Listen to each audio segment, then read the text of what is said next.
Welcome, everybody, to the Tuesday edition of the Not Your Average Investor Show. Today, we are taking a look at a list of cities that reportedly have increased price reductions. We got 14 cities to go over with you.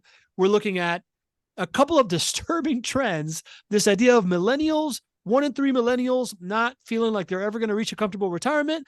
And we are looking at a rising trend of baby boomers becoming homeless. I'm your host, Pablo Gonzalez. With me, back from a wonderful family vacation, the man that I like to call GC because of his genius concepts, because he knows how to generate cash flow, because he's a great co-host, and because his name is Gregg Cohen. Welcome back to the show, Greg. Say hello. Thank you, my friend. Hello. Great to be with you.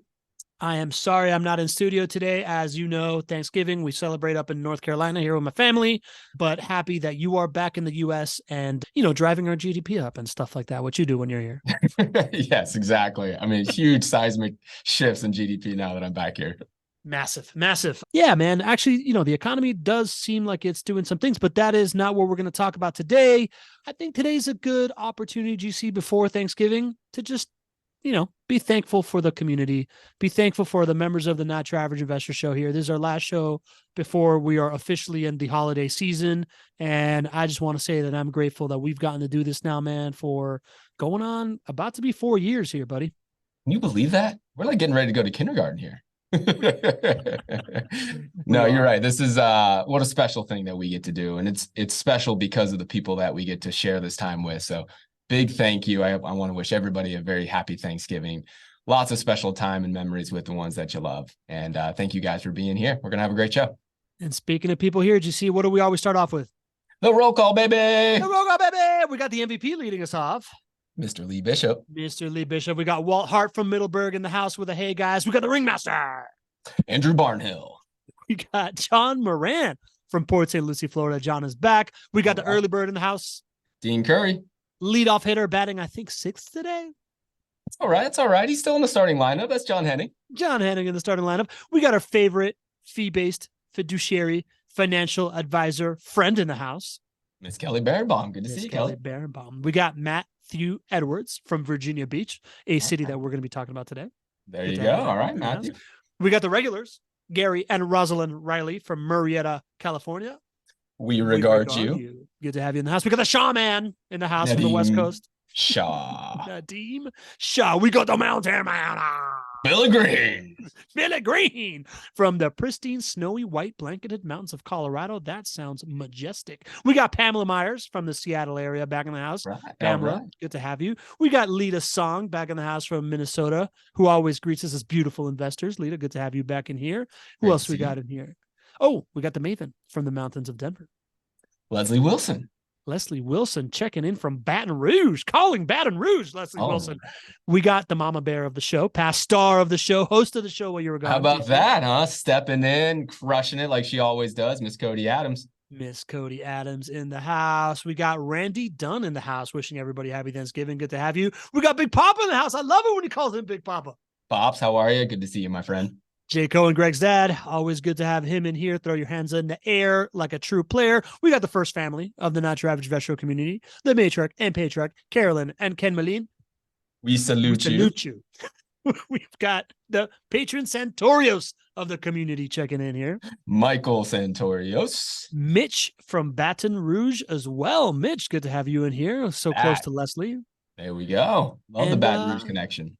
Yeah, I love it. All right, GC. Well, let's get going here. First article that we talked about, right? There was all these headlines about these 14 cities at first. Now the newest data is saying 13 cities that have a higher drop in housing prices. There's a trend happening is what the data claims. I've got an article here from NASDAQ.com that talks about, and I'm going to say them in reverse number order, 14, Minneapolis, Minnesota. 13, Baltimore, Maryland. Shout out to Lee. 12, Virginia Beach. Shout out to Matt. 11, Kansas City. Shout out to Patrick Mahomes, who just lost last night. 10, Richmond, Virginia. 9, Oklahoma City. 8, Columbus, Ohio, where the early bird resides. 7, Birmingham, Alabama. 6, Cincinnati, Ohio, who doesn't have a quarterback right now. 5, St. Louis, Missouri. 4, Louisville, Kentucky. 3, San Antonio, Texas, the Alamo. 2, Indianapolis, Indiana. And 1, Memphis, Tennessee, where they claim that there are house prices dropping. The first thing I think of when I look at this list, GC, is that a lot of these cities are the cities that are real estate, rental property investor kind of cities, right? Like I recognize Memphis, I recognize Indiana, Indianapolis, I know Oklahoma City, Columbus, we've got people there, Birmingham, stuff like that. Is this something to be concerned about, GC?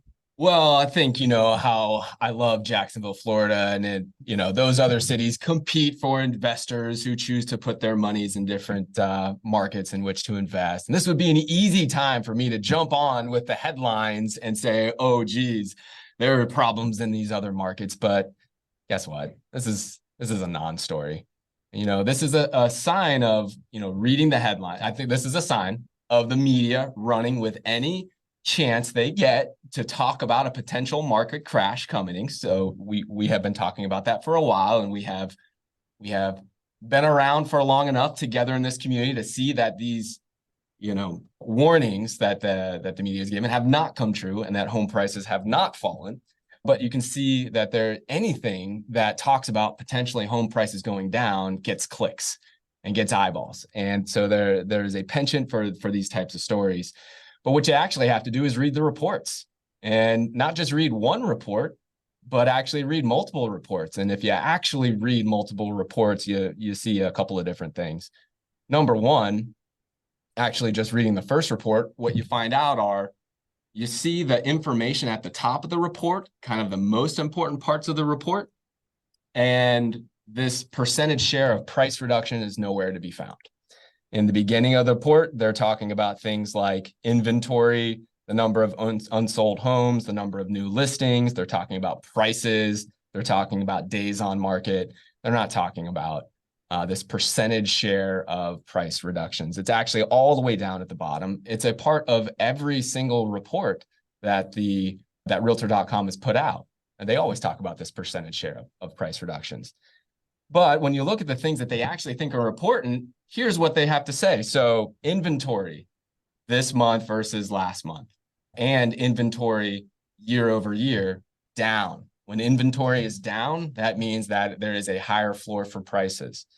The number of unsold homes down year over year. That's unsold homes. So that means that there's less unsold homes on the market. That's a good thing for pricing. The number of new listings coming on the market down. So this means less homes are coming onto the market, which keeps inventory levels low, which helps to keep a high floor for pricing. They talk about how median prices are stable year over year. And then they talk about days on market, which is down. And not only down, let's see, it was down, I believe, one day down from last year, but they also compared it to the pre-COVID levels. And the days on market, this is across the entire country here now, what we're talking about, days on market is actually 2 weeks shorter than what it was from 2017 to 2019. So everything that I just talked about there indicates a very strong housing market, a stable housing market, even the fact that prices are stable. But what does this headline come out? What is the article written about? It's the percentage of price reductions in these 14 cities. So even though it'd be easy for me to jump on the bandwagon and say, oh, stay away from these other cities. No, that's not the truth here. That's not the real story. This is another example of media grabbing headlines, data without perspective, all the things that we talk about here. All the things we try to shine a light on, right? I would say short of like fighting against, because we're not really fighting the media. We are just fighting the lack of perspective out here. To your point, GC, I want to highlight a couple of things. One is the headline is cities slashing prices, right? And it's not that the average price has gone down in these cities. It's that the average number of homes that were listed at a certain price and then came a little bit further down on that price has gone up in these 14 cities, right? So very different than what you think it is, which is why you're saying this might just be an alarmist headline to get you to read the paper. The other thing that I want to say is that's a great breakdown of all the different data points, GC. And what I'm hearing from you is a bunch of data points that essentially say supply is down. And if we know supply demand dynamics, and there's nothing there that says that demand is down in any way, it's just saying supply is down. So if you decrease the number of the supply in an economy, then and keep the demand constant, then prices go up, right? So I could see why you were saying these things of like putting these things out and saying prices are staying stable and or going up. This is nothing to be worried about, especially since the headline isn't actually saying the price is going down. It's just saying that the percentage of listing is going down. That's exactly right. And we've been talking about this for over a year. When we said that prices were not going to drop, we were probably the only outlet that I even listened to that said that prices were not going to drop. And it was because we saw that supply or inventory levels were extremely low. And we know that it takes years for builders to build enough to solve the supply problem. When I call it a supply problem, that's actually a good thing for you as an owner of investment properties. It's a supply problem overall because that means that home prices are actually set to go up. And, even though interest rates have gone up so high because of the Federal Reserve's actions and that they almost got to 8%, you still are seeing that prices have remained stable. Well, the reason is when interest rates go that high, it does decrease demand. It does decrease demand because less people can buy homes. But because supply is so low, which is exactly what the headlines of this real report are, that's what keeps this floor for this asset. The floor of pricing for this asset is very high. And in a nutshell, that's why prices haven't gone down. And that's why, we're expecting them to not go down in the future, again, because of the supply problem. Got it, GC. So basically, in order to put a cap on this first article, because we're going to go into the real report, which you went and dug up and found. I just shared it in the chat. But this headline of 14 cities slashing prices, even though these are all cities that it would behoove you to put down, because at the end of the day, Jacksonville is not on that list. And these are all cities that compete for rental property investor dollars with your company. The takeaway here is, even if you're in that city, you got to look further in the data. You got to get some real perspective. This isn't that prices are going down.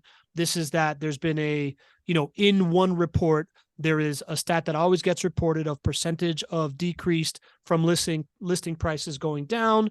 But at the end of the day, what the rest of the report says is supply is down, prices are stable, and this is not those markets going into some kind of housing recession.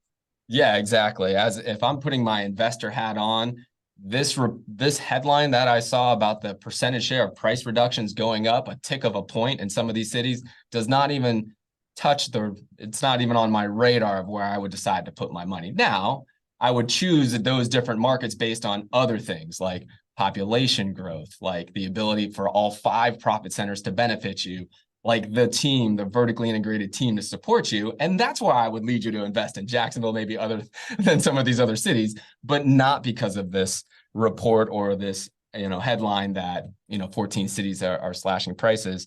When you actually read the report, again, it's either further proof that the people that are writing the headlines are not actually writing the articles or maybe not reading the reports, because in the report, it says, price reductions were still below last year's level in all 4 regions of the United States. Last year was a pretty good year for real estate. In Jacksonville, home prices went up about 10%. So, and that's really that perspective piece that this headline is lacking. And the bigger thing is now the fact that there has been a percentage increase in the number of price reductions in a market, it is one of 1,000 different metrics to take a look at, right? Not all metrics are always going to say this is the perfect time to buy. Not all metrics are going to say this is the perfect time to sell. What you look for are the general trends and, how most of the metrics are looking. The reason that the people would look at the percentage of price reductions going up in a local market is that could lead to a softness in that market. So by itself in a vacuum, that makes sense to look at that and have it be one of 1,000 metrics that you look at, but certainly don't make a buying decision off of it. And what you also should be asking yourself is, why is that happening in some of these markets, but not in others? And so what I did is I did a bunch of digging in this report, and I also looked at past reports, and you can see a strong correlation between, and it really just kind of supports the point that we were just talking about, Pablo. You see a strong correlation between the percentage of price reductions increase and inventory going up in these different markets. Like, for example, Pablo, you mentioned Memphis. Memphis was number 1 on the list of percentage of price reductions in September. It was number 3 on the list of percentage of price reductions in October. Guys, the percentage here going up is not astronomical. It's like a 3% increase as well. So just take that into perspective. But if you start to look at why did this happen in Memphis, why are you starting to see a higher percentage of price declines a higher percentage of price reductions in Memphis, you start to look at the inventory thing. So inventory in Memphis increased 30% from last year to this year. So if the reason why pricing is so stable across the entire country, and especially in Jacksonville, Florida, is because we have severe lacking of supply. Well, in Memphis, and I'm not an expert in the Memphis market, but there has been some traction there as far as bringing new inventory to market. So they've seen a 30% increase in the amount of inventory on the market. There's a correlation between that and then the percentage of price reductions. It all comes back to supply and demand. And actually, if you go through the rest of those cities on the list, almost without exception, there's that correlation. If they had a higher percentage of price reductions, they also had a significant inventory percentage increase as well. There you go. I'm going to go through the list because you did some really good digging up and summarizing here, and I want to share with folks. But in Indianapolis, the price reduction percentage increase of 2.8% and a 9% increase in inventory year over year. Oklahoma City, price reductions percentage of increase of 3.4% and an 11% increase in inventory year over year. San Antonio had a price reduction percentage increase of 1.3% and a 21% increase in year over year. And you even went as far as putting Jacksonville here, which had a price percentage reduction decrease of 0.3%, right? So there is more homes, there's less homes decreasing their price year over year, and a 3.3% decrease in inventory year over year. So kind of highlighting what you're saying. Yeah. And for our friends that tune into the quarterly real estate market update and tune in regularly, you're starting to see some correlations. And it should start to make sense when we talk about metrics like months of inventory here in Jacksonville and how it is extremely low. That is the reason why we believe there's a high floor for pricing here, and that we're actually poised for home price appreciation if and when interest rates come down. And it's because we have very low inventory levels. And what this report is saying is that our inventory level is even 3% lower today than it was last year. Last year is when we saw a 10% home price appreciation year over year. So yeah, it's all coming together. It's supply and demand, nothing that would lead me to, avoid some of these markets specifically because of this headline, right? Still challenging to make the best decision on the market for all of those other reasons, which is why you should, choose one market over another. Got it. And if I'm reading between the lines, you're essentially saying these headlines, these numbers paint a picture. For you, the picture is not run and hide. For you, the picture is look a little closer. There are signals that this stuff is looking okay. If you do want to look into these signals, it does seem like Jacksonville still has even stronger signals surrounding these other ones. And as we always say, the number one thing that you want to look for in a market is a vertically integrated team. If you're going to be passive, that aligns with your incentives, that wins when you win, so that you can hold on to this thing for a long time. JWB's that in the Jacksonville market.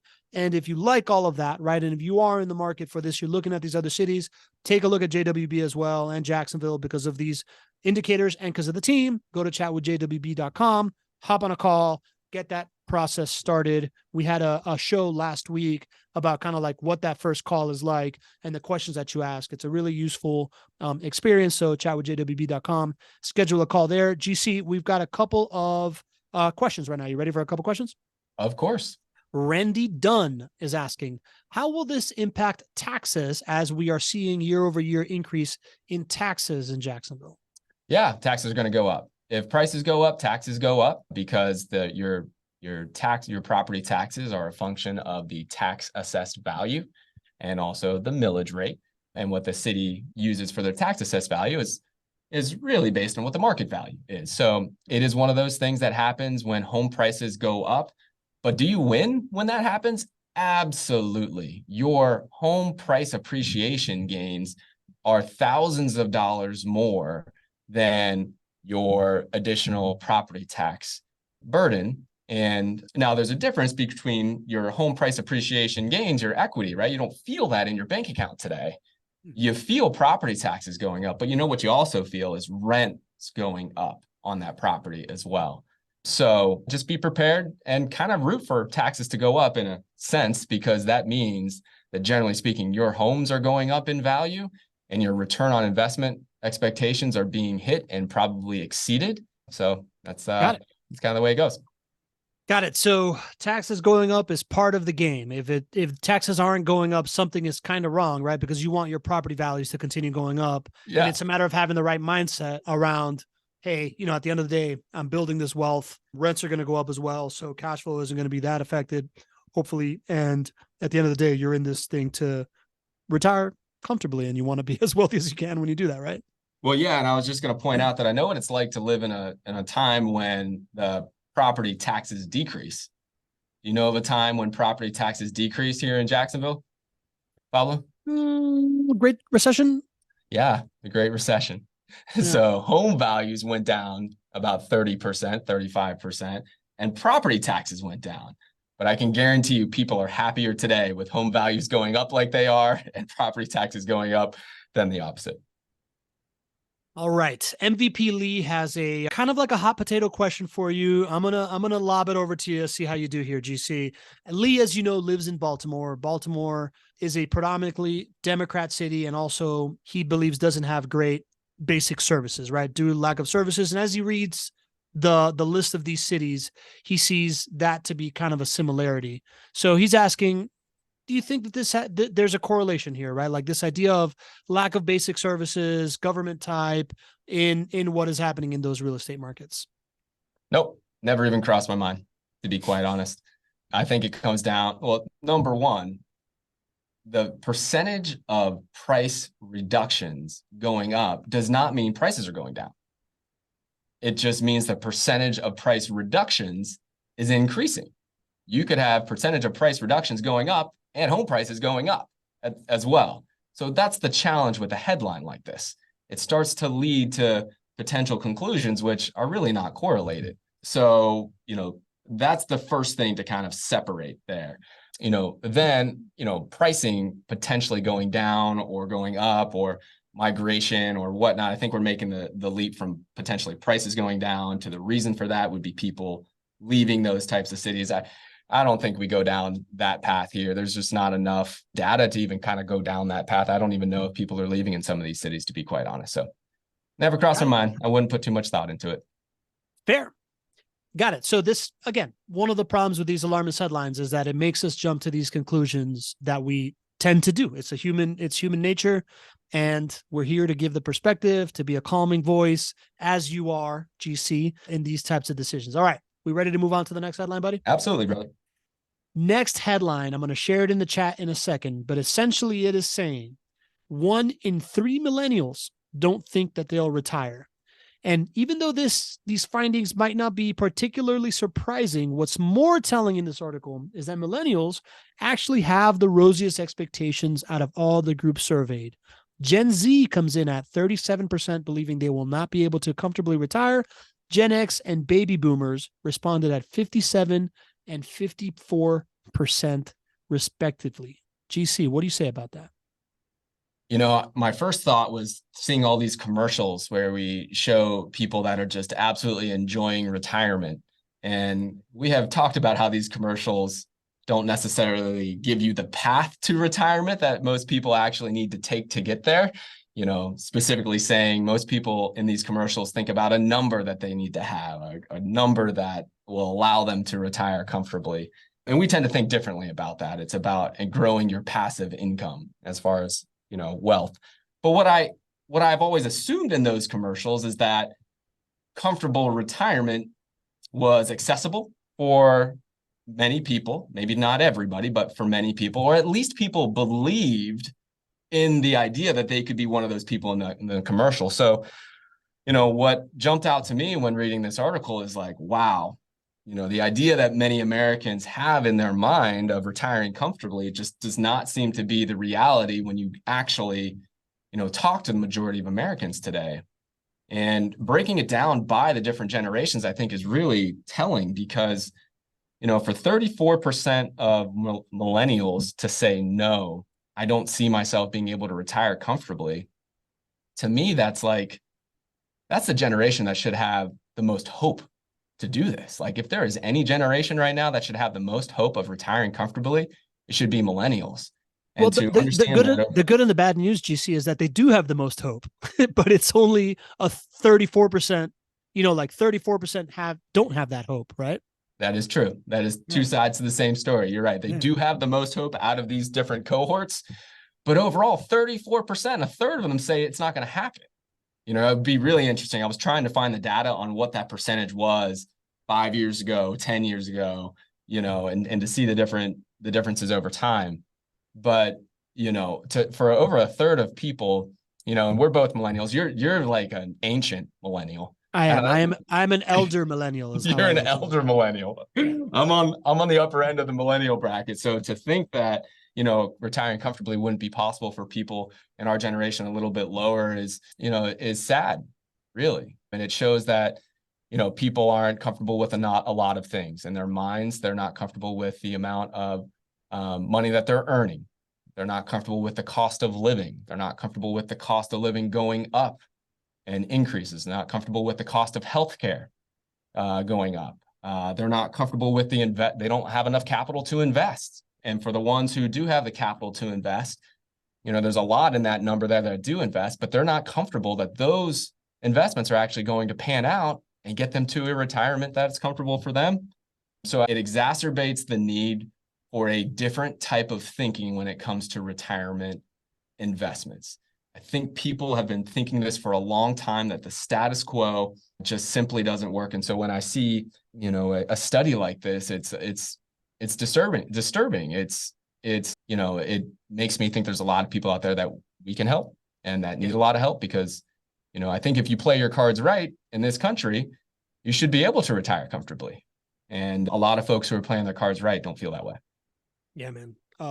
Agreed. And I think it's been part of the core thesis of why we put this together. As somebody who would have told you 4 years ago that I don't see myself retiring comfortably, being able to be part of this community, right? And understand that real estate is a way that I can see that path for myself better than ever before. And then being surrounded by people that really care about this stuff, right? Like I think there's a lot of misinformation out there. There's a lot of confusion out there. There's definitely this idea that Social Security is not going to be there for me. There's this idea of like, man, what about my 401k? Like, is that really going to like get me there? As somebody that before being an entrepreneur felt very uncomfortable with the way that my wages were or were not more aptly rising to keep up with cost of living in a city like Miami that I lived in, right? Which I can only imagine what it's like in San Francisco or what it's like in these other cities with an even higher cost of living. Something had to change. And, I got lucky that I got in here, right? I can tell you that now I do feel comfortable having 3 homes in my portfolio already. I'm already thinking about a couple of other real estate plays. And the idea that, like I've told you this, right? Like I hired Kelly to draw up a financial plan. Most people don't have that. Most people don't have this like financial advisor that can show you the path to it and feel super comfortable with it. But I want to go through the actual stats here. 56% of Americans feel behind on saving for retirement. 37% feel significantly behind. 22% of workers say they didn't contribute to retirement in 2022 and 2023.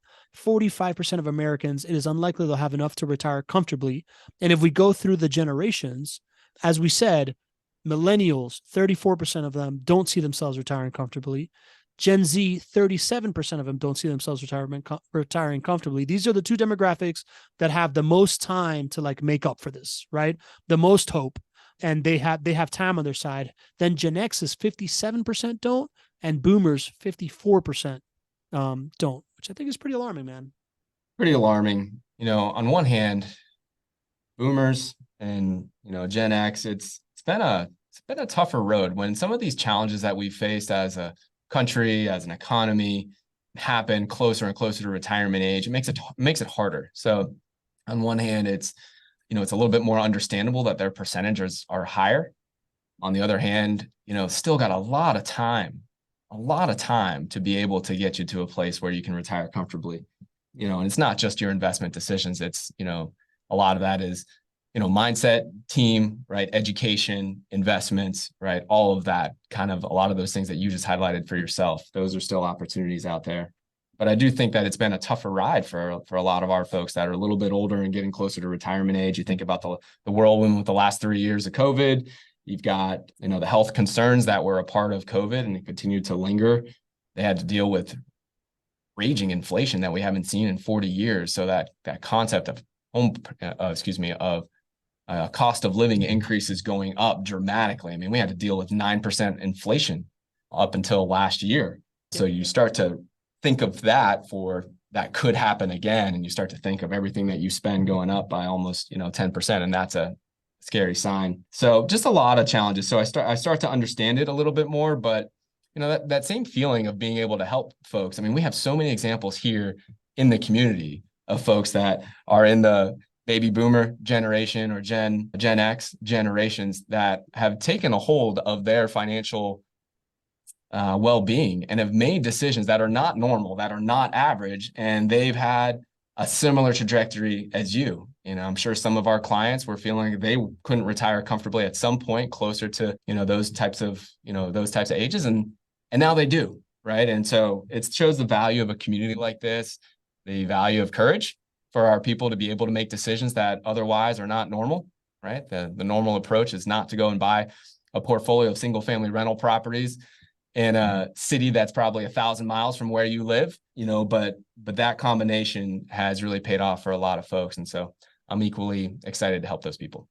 Yeah, man. And we got Ken Moline in here putting in the chat, right? Greatest generation, born in the 1930s, 40s, and 50s like him, had expectations that Social Security would provide most of their retirement. Surprise, it didn't turn out the way, and he's thankful for JWB. So he's a whole nother data point in that. And when I think of it, GC, we talk about all these.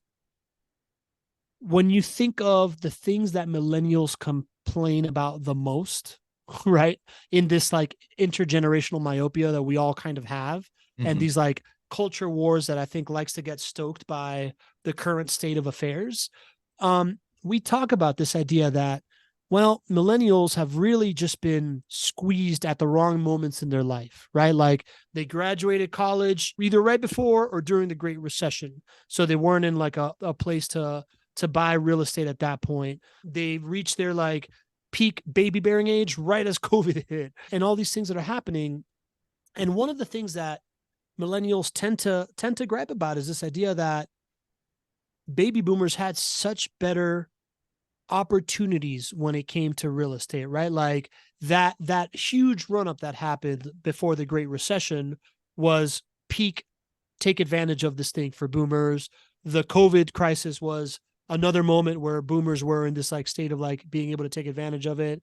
The Airbnb context shift, all these different things that happen. And it's got to tell me that if we're still at this point where boomers are still in this scenario, it must mean that boomers have essentially historically underinvested in real estate, even with all these scenarios. Is that what you think, or am I just kind of like over indexing towards this? I didn't know where you were going to land on that talk track. I think but I think what you're saying is, that 54% number or 57% number, if it was sort of teed up for them, which I don't necessarily buy into because, at some point we're an individual and, right. We're not a cohort. We're not a generation. At some point we're an individual and we live in the greatest country in the world. And we have the opportunity to be able to chart our own path in a way that other people in other countries just don't. So let's keeping that to the side. Let's just say that it was teed up for baby boomers and Gen X and all of that good stuff. Well, that to be at 54, 57% saying that it's not going to be comfortable for them, it would lead you to think, well, they just have been under investing or their investments didn't work out or whatnot. I don't really know, because I think you'd need to see what those percentages were in previous surveys 5 years ago, 10 years ago, 15 years ago, right? To see if there was a better percentage or a lower percentage for others who, had sort of been in a similar, time frame. But I think it's kind of hard to make those types of judgments for surveys like this. Honestly, this is a survey. This isn't, actually looking at people's bank accounts. It's the best information we can have. But, I would probably, be non-committal on some of those kind of assumptions based on some of this data. Yeah. Yeah. I think I'm influenced by being in this house in North Carolina, right? Because where I'm at here, my dad hadn't really invested a lot in real estate. And I remember, like, he owns his home in Miami. Everything else was in the market. Right. And I remember when this decision came up in 2019 of like buying this house, I'm like, Dad, I think just from diversification standpoint, like leave out the fact that you love the golf course right here and that you want to spend summers here. Just from a diversification standpoint, I think is a good idea. And it's worked out great for him, right? Like buying this home and everything it means has worked out great. But I guess at the base of the assumption is an unspoken, we believe that real estate is a better vehicle to get to a comfortable retirement. And I wonder if you can kind of just like talk about that. Yeah, absolutely. I think, at one point, just going to your job many, many years ago, many decades ago, at one point, you just getting a great job and then, putting your head down and working there for 20 years or 30 years and earning a great living while you're there and having a pension on the way out, that was the way to, retire comfortably. Then all along this journey that shifted, and then it became you getting a great job and then you earning a great wage while you're working there, and then you taking it upon yourself to invest in your 401k would allow you to retire comfortably. And especially in recent years, and call it the last 20 years or whatnot, that's really not the game plan anymore. People are scared that path right there won't allow them to retire comfortably. And I think that's probably what's being highlighted the most in some of these percentages. And people don't exactly know what to do. But then you have this asset class like real estate. And if you just think about the main pain points of why people don't feel like they're able to retire comfortably, real estate has solutions for those, right? So number one, people are concerned about the cost of living going up and the cost of healthcare going up. Well, real estate, buying and holding real estate is a hedge against inflation. That's another way of saying that as costs go up, your returns on your real estate also go up because it is a hard asset. It is made of hard materials, and the value of those hard materials go up when the cost of goods and services around those hard materials go up. And so if we're worried about cost of living increases preventing us from retiring early, buy something that hedges you against that.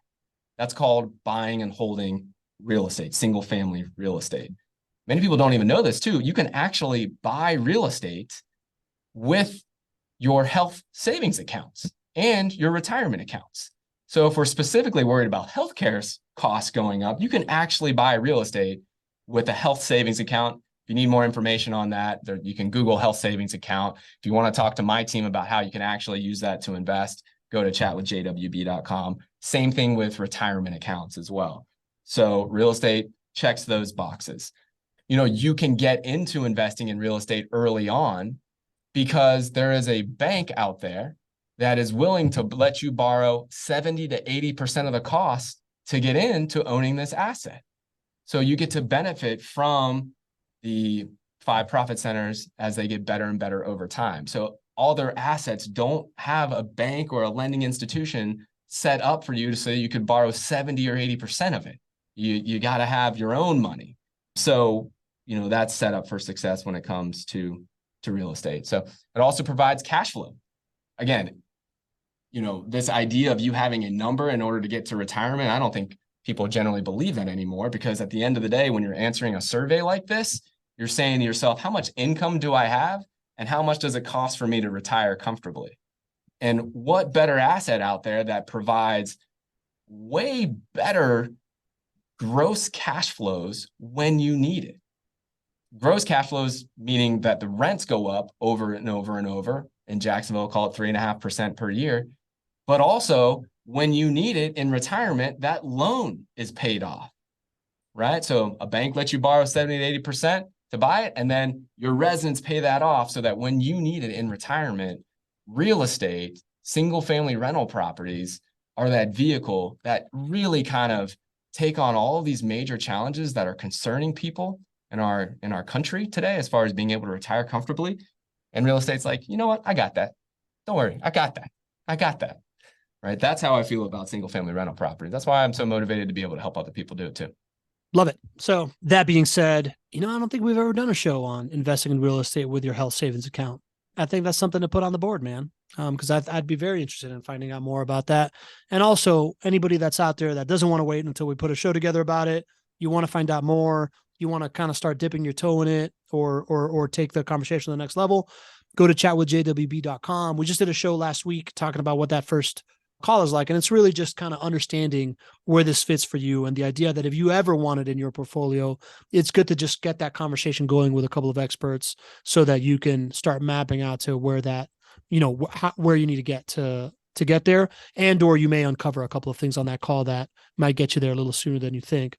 But yeah, man, I agree. For me, real estate has been a big eye-opening thing of A, understanding that I don't have to be a plumber to do it, B, knowing that I don't need to live in the city of where I want to invest, right? Like, it just wasn't feasible for me in Miami, and seeing a city like Jacksonville and a vertically integrated provider like JWB that does it has been really, really eye-opening. GC, we got a couple of questions. We got one more headline, but we got 3 questions in the chat that I want to, not in the chat, in the Q&A that I want to get through. You ready? Yep.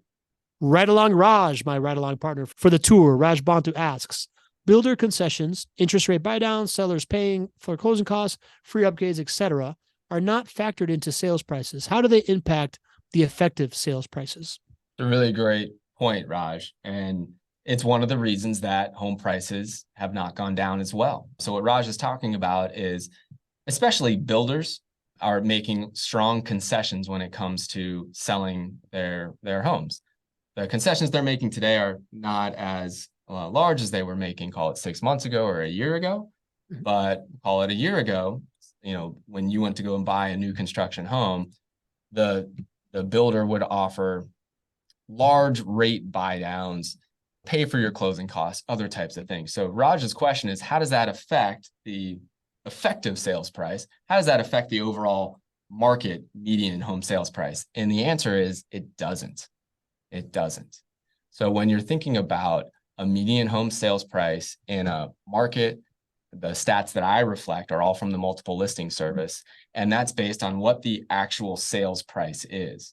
So to Raj's point, there might be $10,000 of incentives or $15,000 of incentives. It makes much more sense for that builder to give those incentives in terms of other things like paying for closing costs or interest rate buy down, and still keep the price what at its highest point, because that builder then probably has another 20 homes in that community to go and sell as well. And then they can flip the switch of whenever they want to do concessions to that degree or not. So really, really good insight there, Raj. And that's part of the reason, again, because new construction is such a big part of the overall inventory right now. That's part of the reason that you're going to see prices stay stable, is because builders have the ability to keep home prices where they are for the marketplace, and then just do other big incentives to get the sales that they need.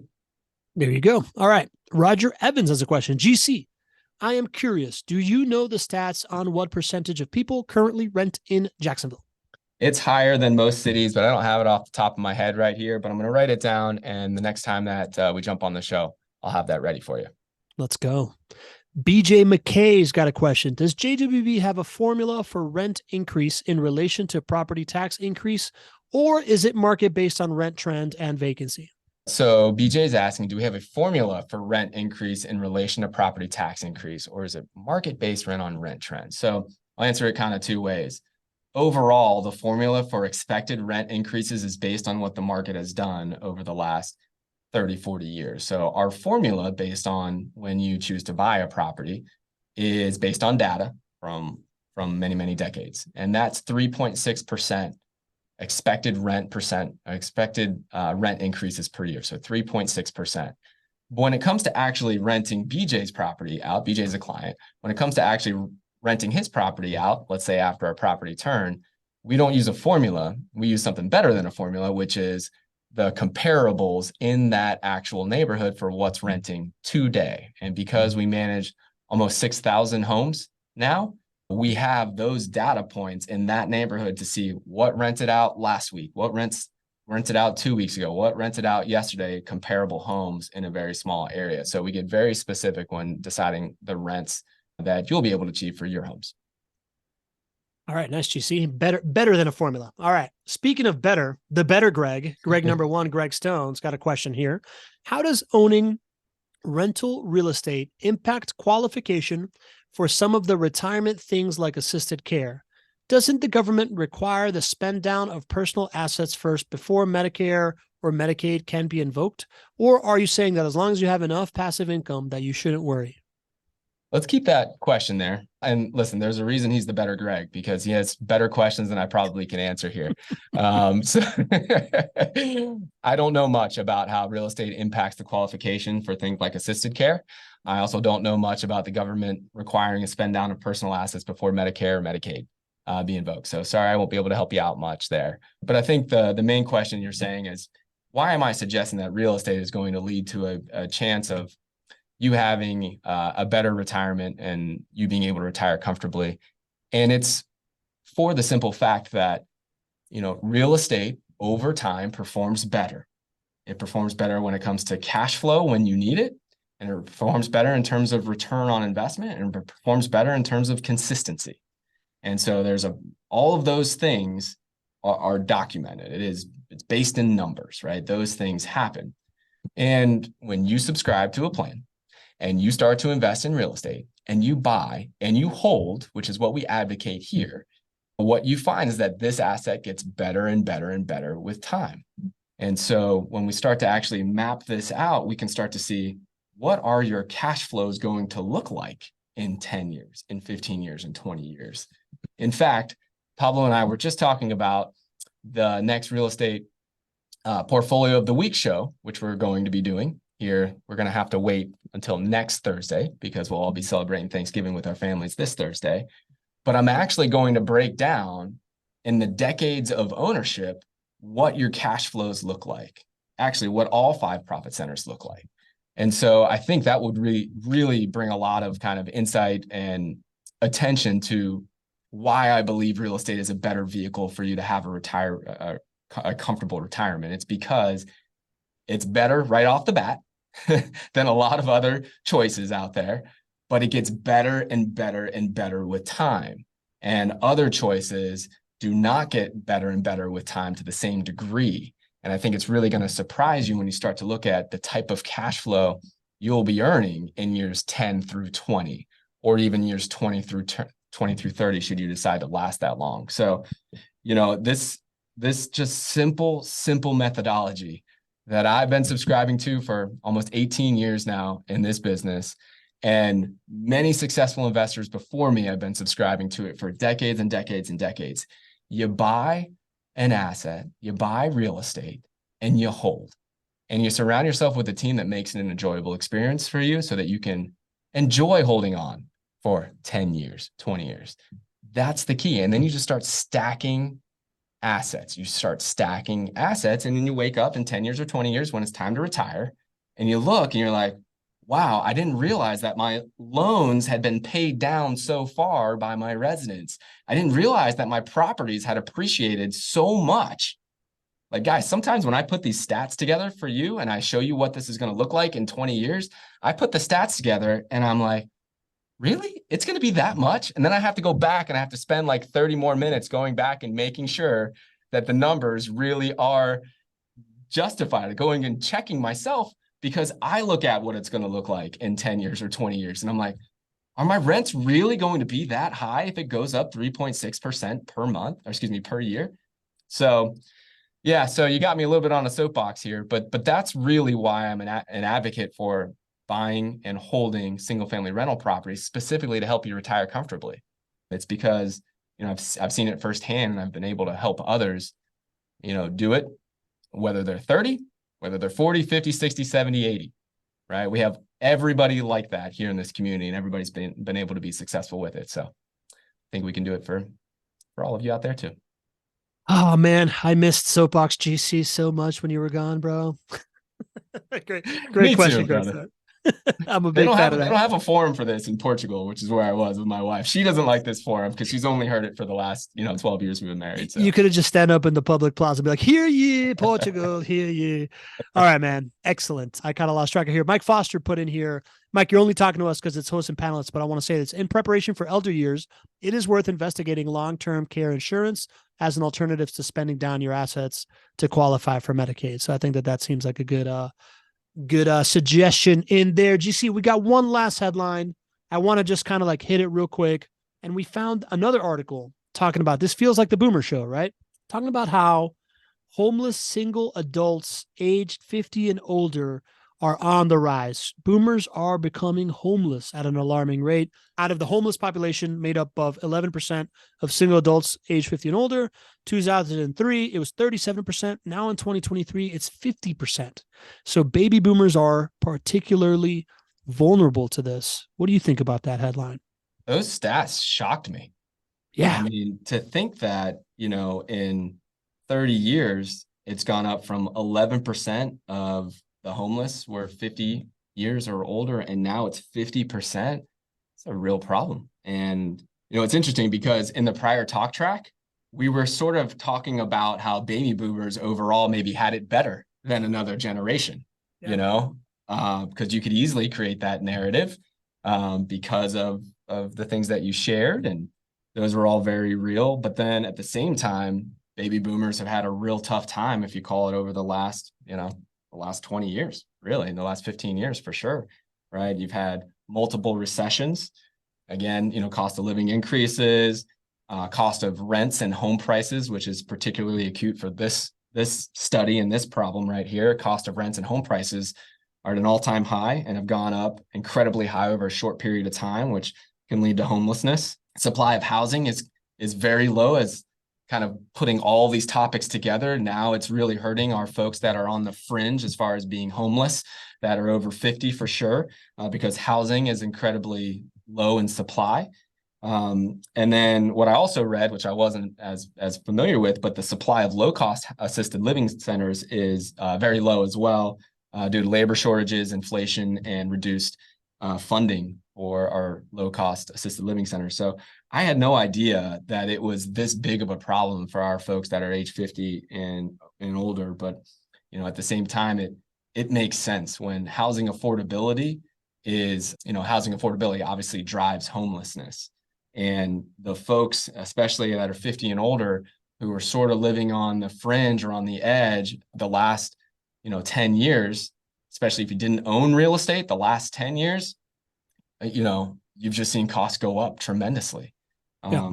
So yeah, surprising on one hand, and obviously an area that I think we all need to come together and try to support, to live in a country like we do, and to have, this many folks that are age 50 and older living on the streets is something that I think we can all, try to think of ways and take our part in doing something about it. Yeah, man. Truly alarming. And when I came up with this headline, it kind of took me back. I thought it was worth talking about it. What I thought was really interesting is in the notes that you took and in our discussion prior to this is how much unaffordability of housing plays a role into this thing. And then it makes me think of, one of the under kind of appreciated things of this asset is that, investing in a critical need, right? We saw that during COVID, this idea that while gas prices can go negative, a critical need is shelter, right? Like we need shelter. We need affordable places to live that aren't just luxury residences. That is the first thing that developers like to put up in growing markets. And as investors in JWB, as investors in workforce housing, we are investing in something that is badly needed. And when it comes to, this scenario, I think it's showing that it's only becoming more and more needed. Absolutely. We need real solutions in place. And I love that you just shed a light on how, as a community here, we are a part of the solution. Because what you all may or may not know is that JWB, through our efforts, through our client base, we are the largest supplier of single-family homes that cost under $300,000 in Duval County. When you go onto the multiple listing service and you look for housing in Duval County, if you're looking for the lowest cost under $300,000 for brand new construction homes, it's like JWB and maybe a couple of other listings. And so your efforts, your investments feed this engine, which is JWB. And because of all of us coming together, we can be that provider of affordable housing in a time where housing is becoming unaffordable. And so, it's a big deal. I see it only becoming a bigger and bigger problem. That's one of the reasons that we set up our charity, which is JWB Cares. And if you'd like to help donate and be a part of the mission, you can go to jwbcares.org. But our mission is to help with the affordable housing crisis that we have across the country. And we're blessed to live in the city of Jacksonville, where our housing is more affordable than most, but we're also not naive to the fact that it's becoming unaffordable even here in Jacksonville and places in Jacksonville. And it's part of obviously a bigger problem for our overall country. So something that we care a lot about. And, I just want everybody to know you're a part of the solution when you invest with JWB. You really are.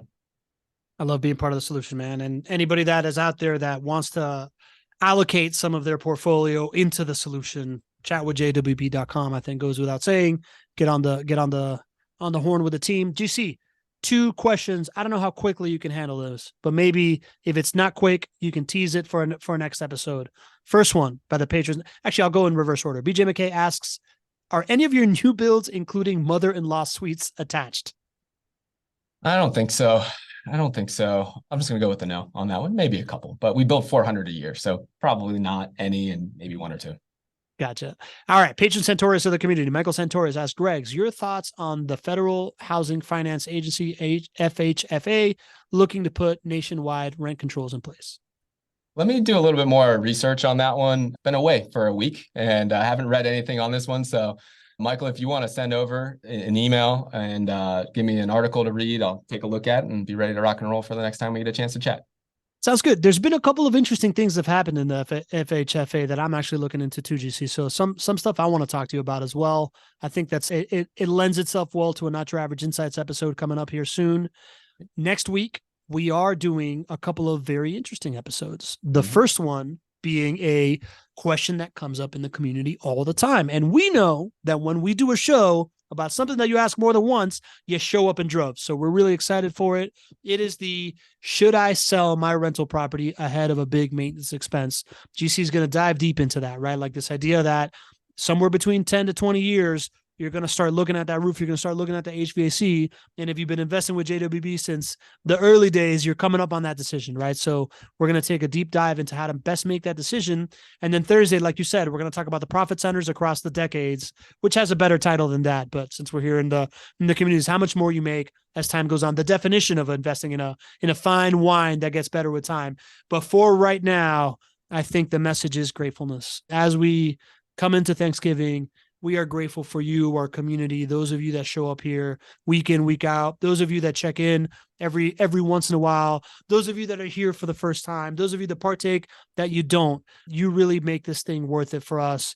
Taking an hour out of your weekdays to join us, connect with each other here in the chat, ask us great questions, challenge us on the assumptions, and just, be friends with us is really what I'm most grateful for here. GC, how about you, buddy? Man, you took the words right out of my mouth. I'm so thankful for our entire community. And, it's so wonderful for you to be able to wake up every day and to be able to just kind of talk about the things that you're passionate with people that you care about, right? How many people are really just that lucky that they get to do that? And I consider myself lucky because of that fact. Pablo, I know you do too. And that's because you all are here. Otherwise, me and Pablo would probably just be talking to ourselves and, it's way more fun. Well, that's pretty fun too, but it's way more fun when we get to talk shop with all of you. So thank you so much for making this an incredible year. I hope you guys have a wonderful Thanksgiving. Come back rested and we'll talk shop again next Tuesday. We don't have a show this Thursday because we're going to be happy Thanksgiving, eating some delicious food, maybe watching a little football with the family. Any advice for people during Thanksgiving, GC? Don't Be be average. average. I'll see you next week. Happy Thanksgiving, everybody.